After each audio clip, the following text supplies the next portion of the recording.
Hello friends, welcome to all of you in today's video. आज के video में हम लोग कक्षा 12th के चैप्टर नंबर 4 जनन स्वास्थ्य के बारे में अध्ययन करेंगे।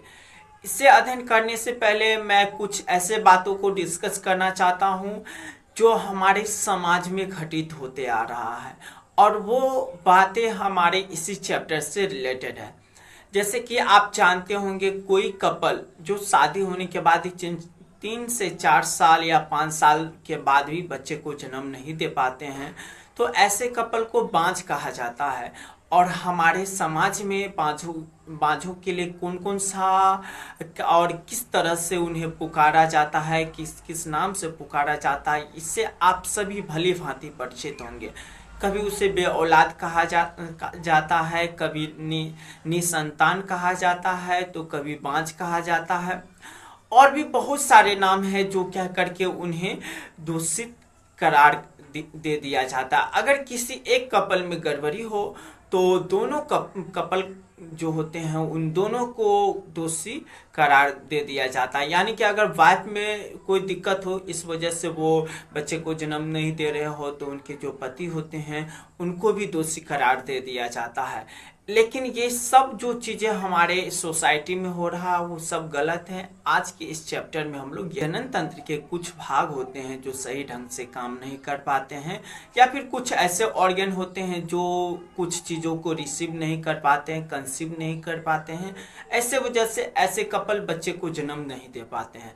जैसे कि कुछ महिलाएं होती है जिसके डिम्ब वाहिनी, जिसे फ्लॉपियन ट्यूब के नाम से आप लोग जानते होंगे, वो कभी कभी काम नहीं कर पाते हैं। इस वजह से इनमें ऐसे दिक्कतों का सामना करना पड़ता है। कभी कभी ये जायगोट को रिसीव नहीं कर पाते हैं, उसे सही तरह से रख नहीं पाते हैं। अर्थात हम कह सकते हैं कि इसके जो बच्चेदानी होते हैं वो सही तरह से काम नहीं करते, इस वजह से प्रॉब्लम हो सकता है। कभी कभी पुरुषों में क्या होता है, स्पर्म काउंट कम हो जाता है, और इस वजह से भी ये लोग जो होते हैं बच्चे को उत्पन्न नहीं कर पाते हैं।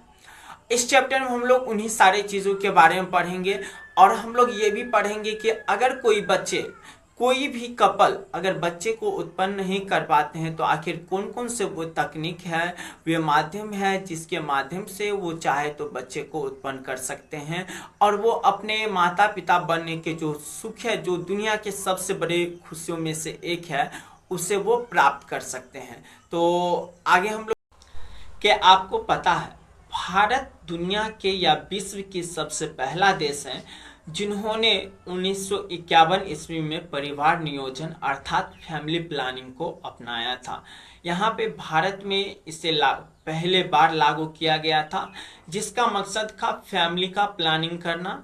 और अब क्या हो रहा है कि धीरे धीरे लोगों को इसके माध्यम से मोटिवेट किया जा रहा है, जनन संबंधी समस्याओं से अवगत कराया जा रहा है, और उससे बचाव के जानकारी दिया जा रहा है।